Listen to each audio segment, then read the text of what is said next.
Hi everyone, welcome to my channel.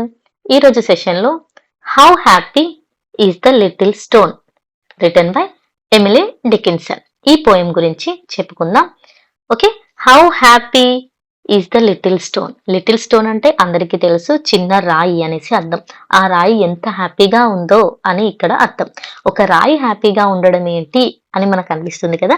So మరి ఏంటో తెలుసుకోవాలనుకుంటే మనం వెంటనే పోయం గురించి తెలుసుకోవాలి. సో ఫస్ట్ గా ఎమిలీ డికిన్సన్ గురించి చూద్దాం. About the poet. Emily Dickinson 1830 1886 అంటే ఈవిడ 1830లో పుట్టారు, 1886లో చనిపోయారు. Is one of the famous women writers of America. So American women writers లో one of the famous writer వచ్చేసి Emily Dickinson. She spent all her life alone and she never got married. ఆమె life long ఆమె ఒంటరిగానే ఉన్నారంట, ఎందుకంటే ఆమెకు marriage అవ్వలేదు. She never became famous in her life time because she did not publish any poems in her life time. So ఆవిడ బ్రతికున్నప్పుడు ఆమె పోయమ్స్ అనేవి పబ్లిష్ అవ్వలేదంట. Her themes include loneliness, depression, death and immortality. So ఆవిడ ఎక్కువగా use చేసే themes, ఒక్కొక్కరికి ఒక్కొక్క థీమ్స్ ని తీసుకొని వాళ్ళు పోయమ్స్ రాస్తూ ఉంటారు కదా. సో ఇక్కడ తన థీమ్స్ వచ్చేసి loneliness, depression, death, immortality. So ఇలాంటి థీమ్స్ మీద ఆమె ఎక్కువగా పోయమ్స్ రాస్తూ ఉంటారు. అండ్ అంటే ఆమె రైటింగ్స్ ఎక్కువగా వీటి మీదే ఉంటాయి. She frequently uses capital letters to highlight particular words and dashes to indicate pause or break in thought in her poems. So ఆవిడ రాసే పోయమ్స్ లో కొన్ని అక్కడక్కడ మధ్య మధ్యలో క్యాపిటల్ లెటర్స్ ని, డాషెస్ ని యూజ్ చేస్తూ ఉంటారంట. This poem is more cheerful than many of her famous poems. ఆవిడ రాసిన ఎన్నో పోయమ్స్ లో చూస్తే ఈ పోయం అనేది చాలా చీర్ఫుల్ గా, అంటే జాయ్ఫుల్ గా, హ్యాపీగా ఉంటుందంట. నెక్స్ట్ మనం థీమ్ గురించి చూస్తే, in the present poem, the speaker addresses the theme of happiness, peace and purpose of life. ఇందులో మెయిన్ గా దేని గురించి మాట్లాడుతున్నారంటే హ్యాపీనెస్ గురించి, పీస్ గురించి, అలాగే పర్పస్ ఆఫ్ లైఫ్ అంటే జీవితం యొక్క పర్పస్ అంటే పరమార్థం దేనికోసం అనే దాని గురించి మనకు ఈ పోయంలో చెప్తున్నారు. Dickinson compares human life to A stone. So మనిషి యొక్క జీవితాన్ని ఒక రాయితోని కంపేర్ చేశారంట. The stone stands as a symbol for ideal happiness and a perfectly designed life without pressure. So ఒక రాయి యొక్క జీవితం ఎలా ఉంటుంది, ఐడియల్ గా ఒక ఎటువంటి ప్రెషర్స్, ఒత్తిడిలు ఎలాంటివి లేకుండా సంతోషానికి గుర్తుగా ఉండేదే ఒక రాయి అంట. We the humans face many difficulties and feel stress in day-to-day life, whereas a stone is very happy throughout its life. So మన జీవితాన్ని ఒక రాయి జీవితంతో కంపేర్ చేస్తే మనకు జీవితంలో ఎన్నో కష్టాలు, సుఖాలు ఇలాంటివన్నీ ఉంటాయి డే టు డే లైఫ్ లో. వీటన్నింటి వల్ల మనం ఎప్పుడు ఏదో ఒక ఇబ్బందిని పడుతూనే ఉంటాం. అదే ఒక రాయిని తీసుకోండి, అది జీవితాంతం సంతోషంగానే ఉంటుంది అని చెప్తున్నారు. సో ఇది వచ్చేసి ఈ పోయం యొక్క థీమ్. నెక్స్ట్ ఇంకా పోయం సమరీలోకి వెళ్ళిపోదాం. In the present poem, how happy is the little stone? Dickinson gives a human face to a stone. So ఈ పోయంలో డికిన్సన్ ఆ స్టోన్ కి హ్యూమన్ ఫేస్ ని ఇచ్చారంటే దాన్ని ఒక మనిషితోని కంపేర్ చేస్తున్నారు. She compares the life of a stone and the life of a human. మనిషి యొక్క జీవితాన్ని రాయి జీవితంతో కంపేర్ చేసి చూపించారంట. She finds the life of a stone is much easier and simpler than the life of a human. So it is happy but humans are unhappy. So ఇప్పుడు రెండింటిని compare చేశారు. ఏంటి, ఒక రాయి యొక్క జీవితాన్ని, మనిషి యొక్క జీవితాన్ని కంపేర్ చేసినాక ఆమె ఏం ఫైండ్ చేశారంటే లైఫ్ ఆఫ్ స్టోన్, స్టోన్ యొక్క జీవితం ఎలా ఉందంటే చాలా ఈజీగా, సింపుల్ గా ఉందంట మనిషి జీవితం కంటే. అందుకే మనిషి కంటే కూడా రాయి చాలా హ్యాపీగా ఉంది, కానీ మనిషి మాత్రం అన్హ్యాపీగా ఉన్నారంట. The stone on the road leads a life without pressure. So నిజానికి మనం రోడ్ మీద కూడా ఎన్నో రాళ్ళను చూస్తుంటాం, వీటికి ఎలాంటి ప్రెషర్స్ అనేవి ఉండవు. It rambles from one place to another place without any goal. అది ఒక ప్లేస్ నుంచి ఇంకో ప్లేస్ కి మూవ్ అవుతూ వెళ్ళిపోతూ ఉంటుంది. దానికి ఒక గోల్ అంటూ ఉండదు, ఎటు విసిరేస్తే అటు వెళ్ళిపోతుంది. ఇక్కడికే వెళ్ళాలి, ఇలాగే ఉండాలి అని దానికి ఏ గోల్స్ ఉండవు. It has no responsibilities or struggles. So దానికి బాధ్యతలు, కష్టాలు ఇలాంటివి కూడా ఉండవు. It doesn't care about career. No stone wanted to become an officer or entrepreneur or earn money in life. So దానికి కెరీర్, దాని భవిష్యత్ ఎలా ఉండాలి అనేసి ఎలాంటి టెన్షన్ ఉండదు. అది ఒక ఆఫీసర్ అవ్వాలన్న భయం ఉండదు. అదొక బిజినెస్ పెట్టాలన్న ఆశ ఉండదు. దానికి డబ్బులు సంపాదించాలి ఇలాంటివి ఏ కోరికలు ఉండవు. We the humans are obsessed with material world and we set goals every day. మన మనుషులు ఏం చేస్తారు, మెటీరియల్ వరల్డ్, ఈ ప్రపంచం అంతా ఎలా ఉందంటే మెటీరియల్ వరల్డ్ లో బ్రతుకుతుంది. ఒక్కొక్కరు ఒక్కో గోల్ పెట్టుకుంటారు. We are unhappy by the complicated life and yet we are unhappy. మనకి మనమే గోల్స్ పెట్టుకుంటాం, కాంప్లికేటెడ్ లైఫ్ ని చేసుకుంటాం, అయినా కూడా మనం హ్యాపీగా లేము, అన్హ్యాపీగానే ఉన్నాము.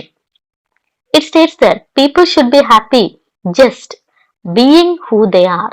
We must enjoy the time we have on this amazing world. So ఈ రాయిని చూసి ఏమని చెప్తున్నారంటే, ఇలా అది కావాలి, ఇది కావాలి, ఆ కోరిక, ఈ కోరిక అంటూ మెటీరియల్ ప్రపంచంలోంచి మనం వాస్తవమైనటువంటి ప్రపంచంలోకి వచ్చి ఆ ప్రపంచాన్ని ఎంజాయ్ చేయాలి. అప్పుడే మనం నిజమైన మనుషులుగా హ్యాపీగా ఉంటామంట. Stone doesn't face any emergencies. It doesn't fear for anything. Stones కి ఎమర్జెన్సీ ఉంటుందా? ఏమీ ఉండదు. మనకి ఎమర్జెన్సీలు ఎన్నో ఉంటాయి. దానికి ఇలాంటి భయాలు కూడా ఉండవు. In fact no species on earth in afraid of another species of its kind. But we humans are afraid of other humans in the name of war, power, overproduction and corruption. చూడండి, ఒక జాతి ఉన్నటువంటి మనుషులు కాకుండా ప్రతి జంతువులు కానీ, చెట్లు కానీ, ఏదైనా తీసుకోండి, అదే జాతికి చెందిన వాటిని చూసి అవి ఎప్పుడూ భయపడవు. ఫర్ ఎగ్జాంపుల్, ఒక పిల్లి ఇంకో పిల్లిని చూసి భయపడదు, ఒక పులి ఇంకో పులిని చూసి భయపడదు. కానీ మనుషులని చూసి భయపడతారంట. ఎందుకు అంటే, ఒక మనిషి ఇంకొక మనిషిని war, power, oppression and corruption అనే ఆయుధాలని వాడుతారు. అందువల్లే మనిషికి మనిషే శత్రువు అయ్యాడు, మనిషిని మనిషే చంపుకుంటున్నాడు, మనిషిని మనిషి చూసి భయపడుతున్నాడు. సో మన జాతిని చూసి మనమే భయపడే రోజులు ఇప్పుడున్నాయి. కానీ ఇది ఎటువంటి జీవిలోనూ జరగదంట, ఒక మనుషుల్లోనే ఇలా జరుగుతుంది అని చెప్తున్నారు. All stones are similar in colour, but humans have many colours such as power, racism, colour, creed, religion and many other beliefs. Stones అన్ని కూడా ఒకే రంగులో ఉంటాయి, దగ్గర అన్ని ఒకే రంగులో ఉంటాయి. కానీ మనుషుల్లో చాలా రంగులు ఉన్నాయంట. ఆ రంగుల పేర్లు ఏంటో తెలుసా? Power, racism. ఓకే, పవర్ అంటే తెలుసు కదా, నాకు పవర్ కావాలి, నేను ఈ పొజిషన్ లో ఉండాలి, నేను హెడ్ గా ఉండాలి, నేను అందరికంటే పెద్ద గొప్ప పొజిషన్ లో ఉండాలని పవర్ ని కోరుకోవడం వల్ల రేసిజం. సో జాతుల వల్ల, కలర్, రంగు వల్ల, క్రీడ్, రిలీజియన్, బిలీఫ్స్, ఇలా ప్రతిదీ, సాంప్రదాయాలు, కస్టమ్స్, రిలీజియన్స్, ట్రెడిషన్స్, ఇలా ఎన్నో రకాలుగా మనుషులు డిఫరెంట్ రంగుల్లో కనిపిస్తున్నారు. కానీ ఒక రాయిని తీసుకుంటే అన్ని రాళ్ళు ఒకేలాగా ఉంటాయి, కానీ మనుషులు అలా ఉండరు. As a chameleon we often changes our colors. We fight, cheat, steal, kill, harass. So ఒక ఊసర వెళ్ళి ఎలా రంగులు మారుస్తుందో మనుషులు కూడా అలాగే రంగులు మారుస్తారంట. ఎప్పుడు గొడవ పడతారో తెలీదు, ఎవరిని చీట్ చేస్తారో తెలీదు, ఎవరిని దగ్గర నుంచి దొంగతనాలు చేస్తారో తెలీదు, ఎవరిని చంపుతారో తెలీదు, ఎవరిని హరాస్ చేస్తారో కూడా తెలీదు. అలా ఇన్ని రకాలుగా మనిషి తన రంగులని మార్చుకుంటారంట. We are always dependent on others but the stone is independent as the sun. మనం ఎప్పుడు ఇంకొకరి మీద డిపెండ్ అవుతాం, కానీ స్టోన్ ఎప్పుడు ఇండిపెండెంట్ గానే ఉంటుంది. ఒక సూర్యుడు ఎలా తనకు తాను ఇండిపెండెంట్ ఉంటాడో స్టోన్ కూడా చాలా ఇండిపెండెంట్ గా ఉంటుంది. We can't live alone, we live in groups but we always fight. ఒక రాయిని తీసుకెళ్లి ఎవరూ లేని, ఏమీ లేని ప్రదేశంలో పడేస్తూనే ఉంటుంది, కానీ ఒక మనిషి ఎలోన్ గా బతకలేడు. ఏం చేస్తాడు? గ్రూప్స్ లో బతుకుతాడు. కానీ ఆ గ్రూప్స్ లో ఏం చేస్తారు? అక్కడ కూడా గొడవలే. సో మనిషి ఒంటరిగా బతకలేడు, అలా అని గ్రూప్ గా అందరూ కలిసిమెలిసి ఉండండి అంటే అక్కడ కూడా బ్రతకలేడంట. The stone follows the duties assign to it, not more than that.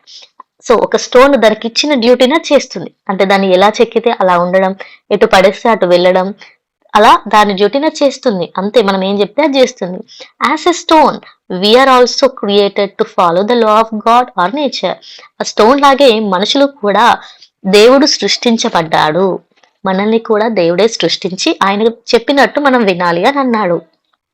But we became cleverest animals and started controlling all other animals and nature. కానీ మనం ఏం చేశాము, అన్ని యానిమల్స్ లా కాకుండా మనం క్లెవర్ గా ఉన్నాము, అంటే తెలివితేటలు ఉన్నాయి. మనిషికి మాత్రమే తెలివి ఉంది అంతే. ఆ తెలివి వల్ల ఏం చేశాడు, ఈ నేచర్ ని అలాగే యానిమల్స్ ని అన్నింటినీ తన కంట్రోల్లో పెట్టుకున్నాడు. We are even trying to change the rules of nature, reach space, creating cloned animals and inventing many new things which are harmful to nature. So ప్రకృతిలో ఉన్నవి కాకుండా మనం కొత్త కొత్త రూల్స్ తీసుకొచ్చాం. స్పేస్ దగ్గరికి వెళ్తున్నాం. మనం స్పేస్ లో పుట్టించలేదు దేవుడు, కానీ మనం అందరి ఆకాశాన్ని చేరుకోవడానికి వెళ్తున్నాం. యానిమల్స్ ని క్లోనింగ్ చేస్తున్నాం, ఒక జాతిని ఇంకో జాతితో కలుపుతున్నాము, ఎన్నో కొత్త కొత్త థింగ్స్ ని క్రియేట్ చేస్తున్నాం. వీటి వల్ల ప్రకృతికి ఎంతో ప్రమాదకరంగా మారుతుందంట. Everything in this universe is not ours, it was not solely made for us. So ఈ యూనివర్స్ లో ఉన్నది ఏది కూడా మనది కాదు, ఇది మన కోసం మాత్రమే చేసింది, ఎప్పుడు కాదు. ఇది అన్ని జీవుల కోసం చేసింది. We are part of the universe but only a small part. ఇంత పెద్ద ఈ యూనివర్స్ లో మనం ఒక చిన్న పార్ట్ మాత్రమే. We are just temporary passers by in the limitless and timeless passage of the universe. ఈ యూనివర్స్ యొక్క ప్యాసేజ్ అంటే దాన్ని టైం లైన్ లో మనం జస్ట్ కాసేపు వచ్చి వెళ్ళిపోయే పాసర్స్ నే. It's been here for long before we ever came along, and it will be here along after we are all dead and gone. ఈ యూనివర్స్ ఇలాగే ఉంటుంది, నేచర్ ఇలాగే ఉంటుంది. మనం పుడతాము, పెరుగుతాము, మళ్ళీ మనం పోతాము, చనిపోతాము, కానీ అది ఎప్పుడు శాశ్వతంగానే ఉంటుంది. మనమే వచ్చి ఇక్కడ అన్ని హార్మ్ఫుల్ చేస్తున్నాం, మనమే అన్ని గోల్స్ పెట్టుకుంటున్నాం, మనమే శత్రువులుగా బ్రతుకుతున్నాము అనేసి ఒక మనిషి జీవితాన్ని ఒక రాయి జీవితంతో చాలా చక్కగా కంపేర్ చేసి చెప్పారు మన రైటర్. ఇన్ దిస్ కంక్లూషన్ లోకి వెళ్ళిపోదాం. In this poem, simple poem, Emily Dickinson compared human life with a stone and tried to convey that we never think about a stone even for a second. మన జీవితంలో ఎప్పుడైనా మనం ఒక్క నిమిషం అయినా ఒక స్టోన్ గురించి ఆలోచించామా? లేదు కదా. While we are walking down a road, we kick the little stone without caring about it. మనం రోడ్ మీద నడిచేటప్పుడు ఒక స్టోన్ కనిపిస్తే దాన్ని తన్నుకుంటూ వెళ్ళిపోతాం, అసలు దాన్ని పట్టించుకోము. We are all so blind that we just see what we want to see and not what really there. So మనం ఎంత గుడ్డివాళ్ళం అయిపోయామంటే మన కళ్ళ ముందు జరిగే రియల్ అయిన వాస్తవాన్ని మనం ఎప్పుడు చూడం, మనకు కావాల్సిన దాన్ని మాత్రమే చూస్తాము. The stones are happy because they don't have life goals. They never fear in emergencies. They don't change colors and they follow the rules of the universe. ఆ స్టోన్స్ ఎందుకు హ్యాపీగా ఉన్నాయంటే ఫైనల్ గా రీజన్ ఏంటి? వాటికి గోల్స్ లేవు, అవి భయపడవు emergencies కి, అవి రంగులు మార్చుకోవు అండ్ ఈ యూనివర్స్ కున్న రూల్స్ ని ఫాలో అవుతాయి. But we feel our life stressed, we always fear, we change our colours, we don't obey the rules of the world and that is the reason we are so unhappy. కానీ మనం ఏం చేస్తాం, మనమే stress అవుతాం, మనమే భయపడతాం, మన రంగుల్ని మనమే మార్చుకొని ఈ ప్రపంచం యొక్క రూల్స్ ని మనం మార్చాలని చూస్తాం, అందుకే మనం అన్హ్యాపీగా ఉన్నాం. So she advises us to see the world from a different perspective and lead a happy life. So final గా ఇక్కడ డికిన్సన్ మనకి ఏం చెప్తున్నా అంటే, ప్రపంచాన్ని నీ దృష్టిలో కాదు, అందరి దృష్టిలో, నిజమైన వాస్తవ దృష్టిలో చూడండి, అప్పుడే జీవితం చాలా హ్యాపీగా ఉంటుంది అని మనకు చెప్పారు. Okay, so this is all about the poem. Hope you understood the lesson. Thank you for watching my video. By by.